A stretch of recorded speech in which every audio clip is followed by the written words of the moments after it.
আসসালামু আলাইকুম দর্শক, স্বাগত জানাচ্ছি আরটিভির দুপুরের সংবাদ। আপনাদের সঙ্গে রয়েছে আমি নীরা ফেরদৌস। যুক্তরাষ্ট্রের আমন্ত্রণে মার্কিন প্রেসিডেন্ট ডোনাল্ড ট্রাম্পের প্রাতরাশে যোগ দিলেন বিএনপি মহাসচিব মির্জা ফখরুল ইসলাম আলমগীর, জাতীয় স্থায়ী কমিটির সদস্য আমির খসরু মাহমুদ চৌধুরী।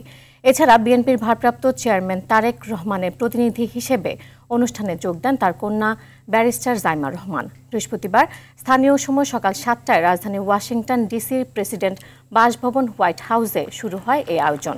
অনুষ্ঠানে অতিথি ছিলেন বিশ্বের গুরুত্বপূর্ণ রাজনৈতিক, ব্যবসায়ী এবং সাংস্কৃতিক ব্যক্তিবর্গ। এ সময় প্রেসিডেন্ট ডোনাল্ড ট্রাম্প এবং ভাইস প্রেসিডেন্ট জে.ডি. ভ্যান্সের পাশাপাশি প্রাতরাশের আয়োজনে ছিলেন সিনেটর এবং কংগ্রেস সদস্যরাও।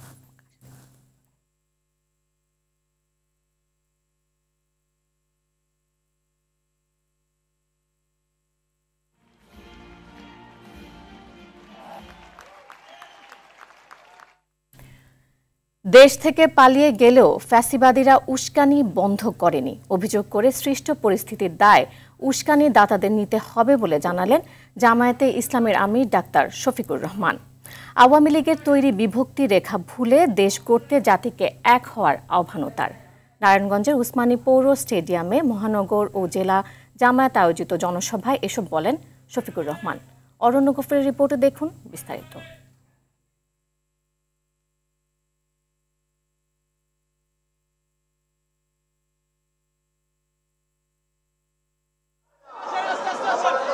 জুলাই বিপ্লবের পর দলীয় প্রধানের উপস্থিতিতে প্রথম বড় সমাবেশে অংশ নিতে টুকরো টুকরো মিছিল নিয়ে ওসমানী পৌর স্টেডিয়ামে হাজির হন নারায়ণগঞ্জ জামায়াতের নেতাকর্মীরা।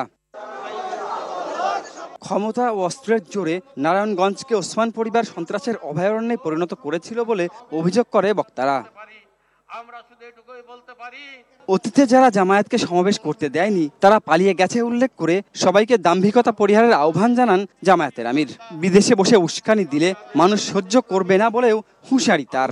রক্তাক্ত হয়ে পঙ্গু হয়ে এখন হাসপাতালের বেডে কাতরাচ্ছে, সেই সময় আপনারা আবার উস্কানি দেন, এইটা কি বাংলাদেশের মুক্তিপাগল মানুষ সহ্য করবে? উস্কানির কারণে যত পরিবেশ সৃষ্টি হবে তার সমুদয় দায় উস্কানিদাতাদেরকেই নিতে হবে। ফ্যাসিবাদীদের পাচার করার টাকা ফেরত এনে দেশ গঠনে কাজে লাগাতে সরকারের প্রতি আহ্বান জানান ডাক্তার শফিকুর রহমান। চাঁদাবাজি ও দখলবাজি জুলাই শহীদদের সঙ্গে বেইমানি বলেও মনে করেন তিনি। আপনারা যদি এই অপকর্ম করেন তাহলে শহীদদের সাথে বিশ্বাসঘাতকতা করা হবে, এই শহীদের রক্তের সাথে অপমান করা হবে। তরুণদের স্বপ্ন বাস্তবায়নে কোনো আপোষ নয় বলেও জানান জামায়াতের আমির। স্বাধীনতা উত্তর বাংলাদেশে প্রথমবারের মতো আমিরে জামায়াতের উপস্থিতিতে বড় সমাবেশ করল জামায়াত ইসলামী। ওসমান পরিবার ছাড়া এই নারায়ণগঞ্জের এমন সমাবেশ শুধুমাত্র আঞ্চলিক রাজনীতির নয়, বরং জাতীয় রাজনীতিরও বিশেষ ইঙ্গিত বহন করছে বলে মনে করে এখানকার উপস্থিত জনসাধারণ। নারায়ণগঞ্জের উসমানী পৌর মাঠ থেকে অরণ্য গফুর, আরটিভি। রাষ্ট্রবিরোধী ষড়যন্ত্রের অভিযোগে আটক অভিনেত্রী ও গায়িকা মেহের আফরোজ শাওনকে ডিবি হেফাজতে নেওয়ার পর এখনও জিজ্ঞাসাবাদ চলছে। গত 15 জানুয়ারি কলকাতার হোটেল পার্কে অনুষ্ঠিত সভায় সরাসরি এবং ভার্চুয়ালি যারা উপস্থিত ছিলেন তাদের মধ্যে শাওনের নাম উঠে আসে। এরপরই বৃহস্পতিবার সন্ধ্যা 7টার দিকে এই অভিনেত্রীকে রাষ্ট্রবিরোধী ষড়যন্ত্রের অভিযোগে নিজেদের হেফাজতে নেয় ঢাকা মহানগর গোয়েন্দা পুলিশ। রাজধানী ধানমন্ডির বাসা থেকে তাকে মিন্টো রোডে ডিবি কার্যালয়ে নেওয়া হয়। একই অভিযোগে গেল রাত 12:30টার দিকে রাজধানীর ধানমন্ডি এলাকা থেকে অভিনেত্রী সোহানা সাবাকে জিজ্ঞাসাবাদের জন্য ডিবি কার্যালয়ে নেওয়া হয়। অভিনেত্রী শাওনের পর সোহানা সাবা আইনশৃঙ্খলা বাহিনীর নজরদারিতে ছিলেন।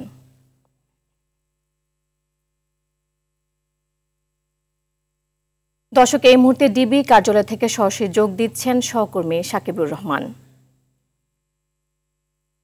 সাকিব, দুই অভিনেত্রী মেহের আফরোজ শাওন ও সোহানা সাবাকে আটকের বিষয়টি নিয়ে এখন পর্যন্ত আপনার কাছে কি তথ্য আছে? এছাড়া মামলা হয়েছে কিনা বা পুলিশ কি বলছে এই বিষয়ে জানাবেন আমাদের।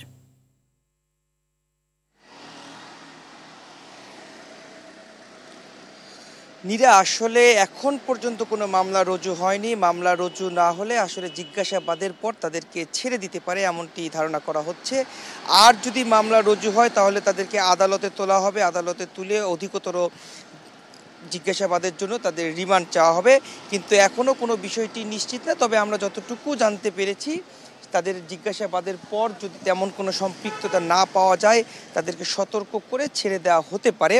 তবে এখন পর্যন্ত তাদের জিজ্ঞাসাবাদ চলছে রাষ্ট্রবিরোধী কর্মকাণ্ডের জন্য, কিন্তু মূলত তাদেরকে জিজ্ঞাসাবাদের জন্য গতকালকে ধানমন্ডি থেকে প্রথমে মেহের আফরোজ শাওনকে 7:30 থেকে 8টা নাগাদ তাকে নিয়ে আসা হয় জিজ্ঞাসাবাদের জন্য। এর পরবর্তীতে তার সঙ্গে কথা বলার পর সোহানা সাবা, আরেক অভিনেত্রী, তাকে নিয়ে আসা হয় রাতের বেলা, এবং তাদের থেকে আসলে জানার চেষ্টা করছেন পুলিশ কর্মকর্তারা রাষ্ট্রে এখানে ষড়যন্ত্রের জন্য কারা কারা জড়িত আছেন কিনা, তারা আসলে দেশে অবস্থান করছেন কিনা সেই বিষয়গুলো জানার চেষ্টা করছে, এবং যদি সেখানে অন্য কারো সম্পৃক্ততা পান তাদেরকেও হয়তো এখানে নিয়ে আসা হবে, জিজ্ঞাসাবাদ করা হবে। এবং সব কিছু মিলিয়ে পুলিশ যদি মনে করে যে একটি মামলা রুজু করা দরকার আছে, সেখানে তারা মামলা রুজু করবেন, এবং মামলা রুজুর পরে কিন্তু তাদেরকে আদালতে তুলবেন, এবং আদালতে তোলার পরে তাদের থেকে অধিকতর জিজ্ঞাসাবাদের জন্য তাকে রিমান্ড চাইতে পারে। তবে এখন পর্যন্ত জিজ্ঞাসাবাদের মধ্যেই আছে।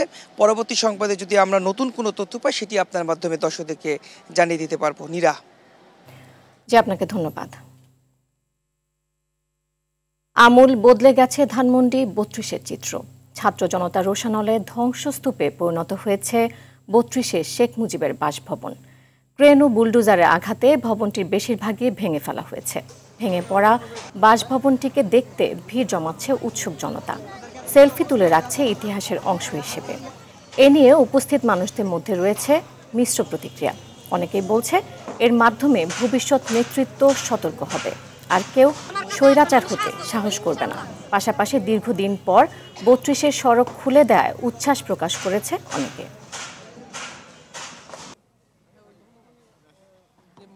যে রাষ্ট্রীয় অনেক সম্পদ, যে স্বাধীনতা যুদ্ধে আমরা অনেক কিছু দেখতে পাচ্ছি, সেগুলো হয়তো এখানে এসে উপস্থাপন করা হবে। এমনকি রাষ্ট্র চলতেছে চলমান অবস্থায় অনেক কিছু থাকতে পারে, এই দেখার সুযোগ কার কোনো জনগণের হয় নাই।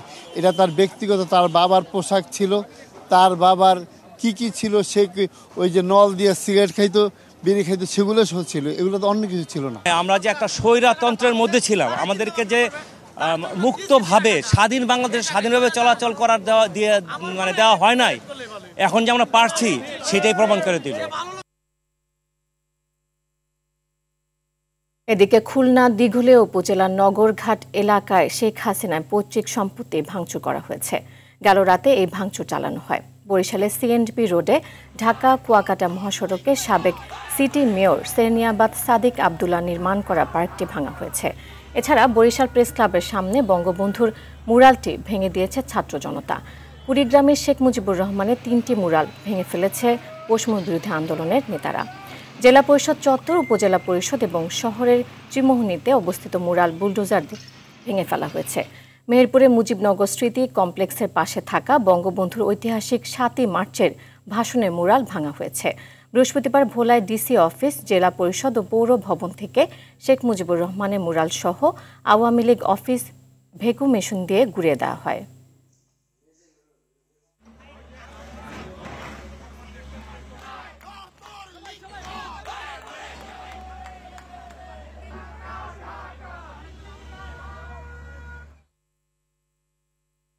শীতকালীন সবজির ভরপুর সরবরাহে বাজারে বইছে স্বস্তির হাওয়া। কয়েক মাস আগে প্রায় 300 টাকার টমেটোর কেজি এখন বিক্রি হচ্ছে 20 থেকে 30 টাকায়। 50 টাকার নিচে মিলছে সব ধরনের শীতকালীন সবজি। এদিকে বাজার থেকে প্রায় উধাও সয়াবিন তেল। বিক্রেতারা বলছে খুব কম তেল সরবরাহ করছে কোম্পানিগুলো। তবে নতুন করে 10 থেকে 15 টাকা কমেছে ডাল ও ছোলার দামে। সেলিম মালিকের রিপোর্ট। প্রকৃতিতে শীতের আমেজ কমতে থাকলেও এখনো বাজার ভরপুর শীতকালীন সবজি বিক্রি হচ্ছে বছরের সবচেয়ে কম দামে। মূলার কেজি 10 থেকে 15 টাকা কেজি, পেঁপের কেজি হলে আপেল 30 থেকে 35 টাকা কেজি, টমেটো হলে আপেল 20 থেকে 30 টাকা কেজি, গাজর হলে আপেল 20 থেকে 30 টাকা কেজি। দেশি পেঁয়াজের দাপটে বাজার ছাড়া ভারতীয় পেঁয়াজ 20 টাকা কেজিতে বিক্রি হচ্ছে আলু। পেঁয়াজ আজকের বাজার আপনার 45-50 আর আলু 20। পর্যাপ্ত পরিমাণ পেঁয়াজ আছে, আপনার কোনো ইন্ডিয়ান পেঁয়াজ আপাতত নেই। তো রেট কম আছে, কিন্তু কয়দিন পরে থাকবে কিনা এটা সন্দেহ আর কি। কৃত্রিম সংকট সৃষ্টি করে গত ডিসেম্বরে 8 টাকা দাম বাড়াতে সফল হয়েছে সয়াবিন তেল সরবরাহকারী প্রতিষ্ঠানগুলো। এবার রমজানের আগে একই পথে হাঁটছে তারা। তেল বাজারে বলতেই নাই, শুধু খালি ফেরেশ কোম্পানির তেল পাইতেছি, তাও একবারে সীমিত আকারে। মনে করেন প্রতিদিন দেখা যায় 1 কার্টন 2 কার্টন এইভাবে পাইতেছি তেল, তাও আবার তেলের সাথে আটা আনতে হয়। তবে ডাল ও ছোলার দামে কিছুটা স্বস্তি, দাম কমেছে আরো 10 থেকে 15 টাকা। 130 টাকা হয়ে গেছে ছোলা, এখন 115 টাকা ভালো মানের ছোলা, নর্মালটা 110 টাকা। খেসারির ডাল ছিল 120, এখন 110।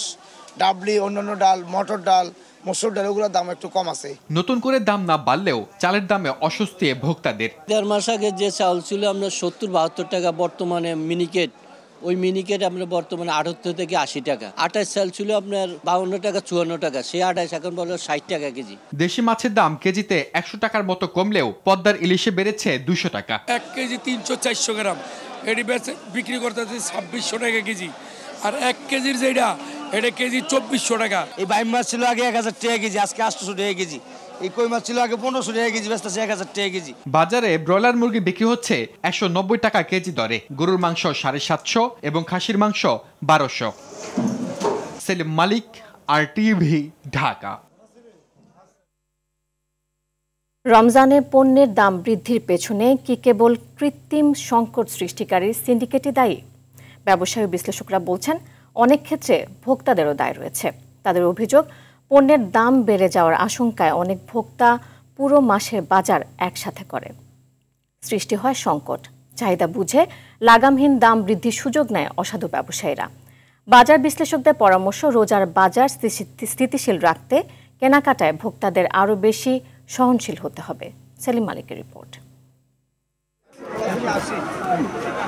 সহমর্মিতা ও আত্মসংযমের মহান শিক্ষার মাস রমজান, কিন্তু এ মাসেই অসহিষ্ণু আচরণ করতে দেখা যায় অনেক রোজাদারকে। তারা সপ্তাহ নয়, বরং রমজানে পরিবারের জন্য পুরো মাসের নিত্যপণ্য একসঙ্গে কিনেন। এখানে যখন একটা রিউমার সরাই দেয় যে কালকে থেকে প্রোডাক্টের দাম বাড়বে, ঠিক আছে, তখন কি করে যাদের টাকা আছে তারা একটা বাল্ক অ্যামাউন্ট পারচেজ করে কিনে নিয়ে তারা তাদের মতো করে স্টকে রেখে দেয়। দোকানীদের অভিযোগ, ভোক্তাদের এমন অধৈর্য আচরণ পণ্যের দাম বৃদ্ধিকে আরো উস্কে দেয়। যার লাগবে 2 কেজি চিনি সে 5 কেজি কিনবে, যার 2 কেজি ছোলা লাগবে সে 10 কেজি কিনবে।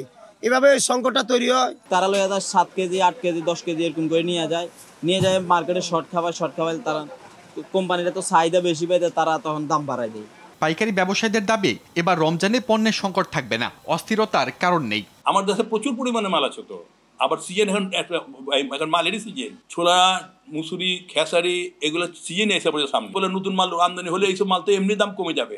ভোক্তারা যেন প্রয়োজনের বেশি পণ্য না কিনেন সে বিষয়ে গণসচেতনতা গড়ে তোলার পরামর্শ বিশেষজ্ঞদের। সিন্ডিকেটটা প্রথম কনজিউমাররা করে, ওরা মার্কেটে যে রমজানের আগেই 1 কেজি পেঁয়াজের জায়গায় 5 কেজি কিনে। দোকানদাররা স্টক করলে যে শাস্তি হয়, কনজিউমাররা স্টক করলে শাস্তি হবে না কেন? নতুন আইন হওয়া উচিত, কনজিউমারদেরও শাস্তি হওয়া উচিত। আর রোজার মাসে কম খাবে, বেশি কেন খায়? আমি যদি বেশি কিনি তাহলে আরো জন কিন্তু কিনতে পারবে না।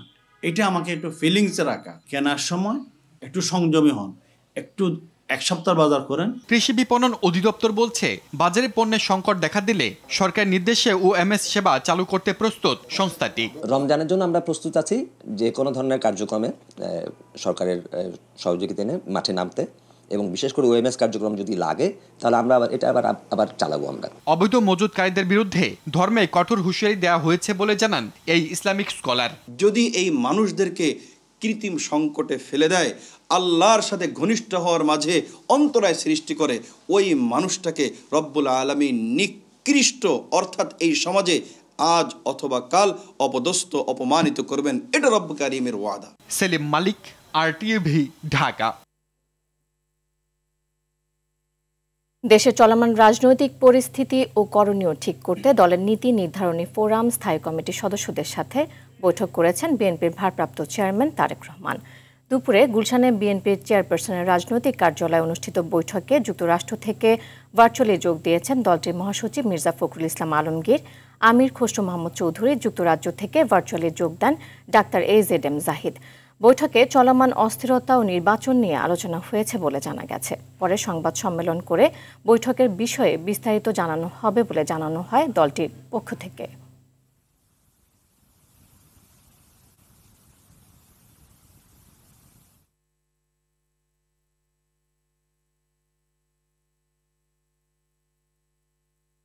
অমর একুশে বইমেলার প্রথম শিশু প্রহরে আনন্দে মেতে উঠল শিশুরা। শুক্রবার শিশুদের জন্য বিশেষ অনুষ্ঠানমালা শিশু প্রহর আয়োজন করে বাংলা একাডেমি।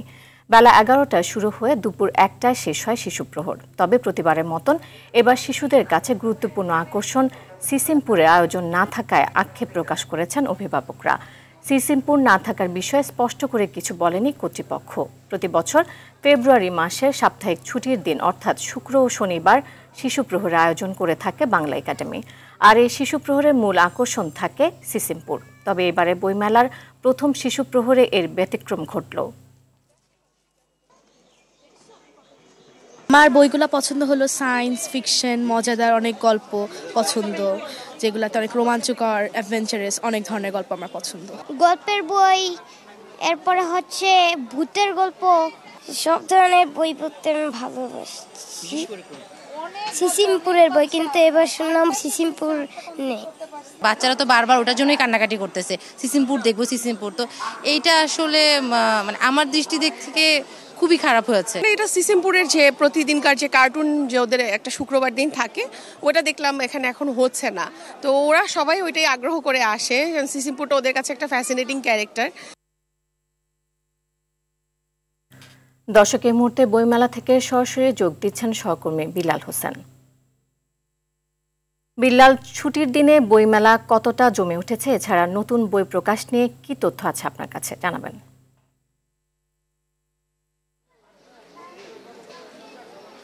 আপনাকে আসলে জানিয়ে রাখি যে অমর একুশে গ্রন্থমেলা শুরু হওয়ার পর থেকে কিন্তু আজকে কিন্তু প্রথম যে সাপ্তাহিক ছুটি, তো বলা যায় সাপ্তাহিক ছুটির দিনে কিন্তু মেলা শুরু হয়েছে সকাল 10টা থেকে, চলবে রাত 9টা পর্যন্ত। বেলা গড়ার সঙ্গে সঙ্গে কিন্তু ক্রেতা দর্শনার্থীদের কিন্তু এখানে কিন্তু বেড়েই চলছে। আমরা এই মুহূর্তে আছি যে মেলার যে সোহরাওয়ার্দী উদ্যান, সোহরাওয়ার্দী উদ্যানের যে প্রাঙ্গণ আপনারা দেখতে পাচ্ছেন যে এখানে বিভিন্ন যে প্রকাশনী রয়েছে, প্রত্যেকটা প্রকাশনীর মধ্যে কিন্তু যারা বই প্রেমী আছেন তারা কিন্তু তাদের পছন্দের যে বইটি সেটি কিন্তু কিনছেন।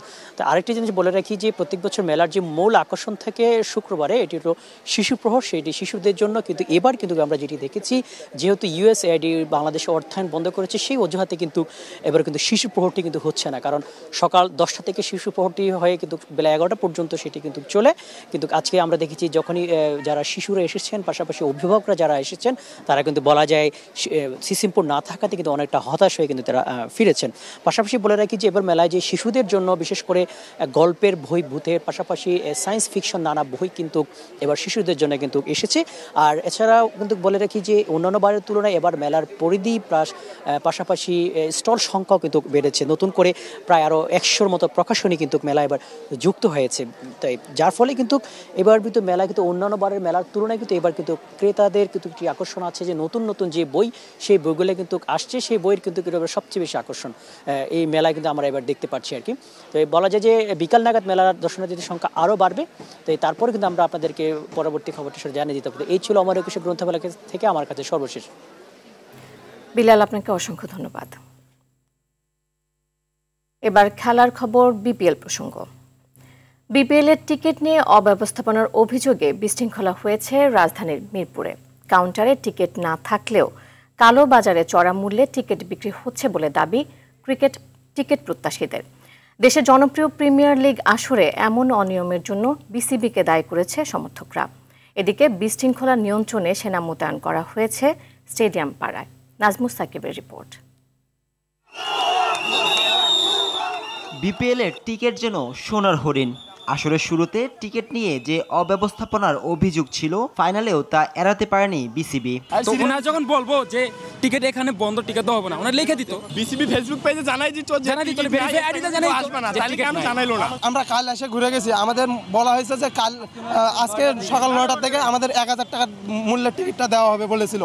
তো আমরা সেই আশায় এখানে ছিলাম যে স্যার আমরা যে আজকে চলে যাব, তাহলে কি আগামীকালকে আমরা টিকিট পাবো? যে হ্যাঁ, তোমরা অবশ্যই কালকে এখানে টিকিট পাবা। তাহলে আজকে কেন আমাদের এখানে টিকিট নাই? টিকিট না থাকায় শুক্রবার খোলা হয়নি কাউন্টার। তবে রয়েছে কালোবাজারে চড়া মূল্যে টিকিট বিক্রির অভিযোগ। প্রায় 9টা বলছে টিকিট কাউন্টার খুলবে, কিন্তু খুলে নাই। কাউন্টারে টিকিট নেই, বেলাকে কেন? আবার 400 টাকার টিকিট 2000 টাকা কেন চাইবে?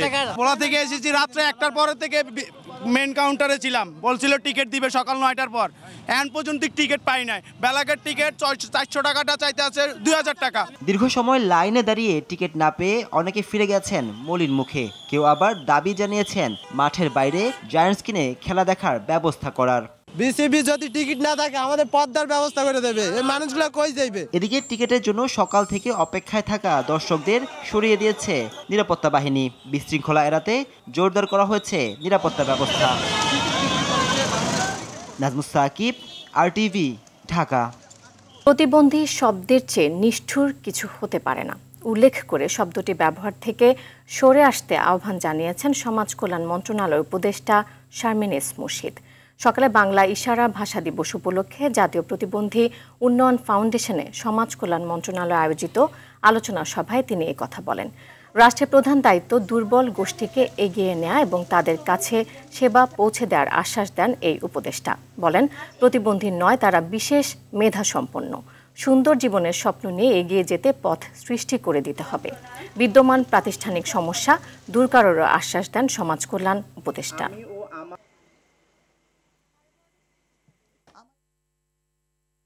আমাদের ভাবনার ভিতরে যেন এই বীজটা আমরা বলতে পারি যে এরা প্রতিবন্ধী নয়, এরা বিশেষ মেধার ক্ষমতা রাখে। বাংলাদেশ ছাত্র শিবিরের 48তম প্রতিষ্ঠা বার্ষিকী উপলক্ষে বিভিন্ন স্তরের নেতাকর্মীদের নিয়ে বর্ণাঢ্য র্যালির আয়োজন করে সংগঠনটি। সকালে ঢাকা বিশ্ববিদ্যালয় কেন্দ্রীয় মসজিদ প্রাঙ্গণ থেকে র্যালিটি বের হয়ে মৎস্য ভবন, প্রেস ক্লাব ঘুরে বায়তুল মোকাররমে শেষ হয়।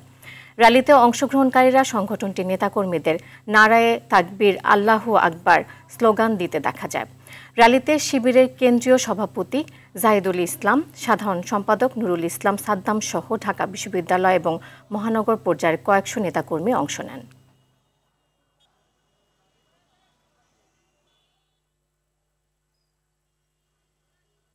জনবলের অভাবে পড়ে আছে আমদানিকৃত মেশিনারিজ, সেগুলো নষ্ট হয়েছে দীর্ঘদিন। কাঁচামালেরও তীব্র সংকট। এসব কারণে দেশের বৃহত্তম সৈয়দপুর রেলওয়ে কারখানার উৎপাদন মারাত্মকভাবে ব্যাহত হচ্ছে।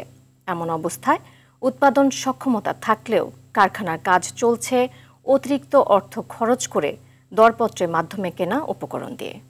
দর্শক, দুপুরের সংবাদ এ পর্যন্তই। জেলা সংবাদ বিকেল 4:45টায় দেখার আমন্ত্রণ রইল। এতক্ষণ সাথে থাকার জন্য ধন্যবাদ সবাইকে।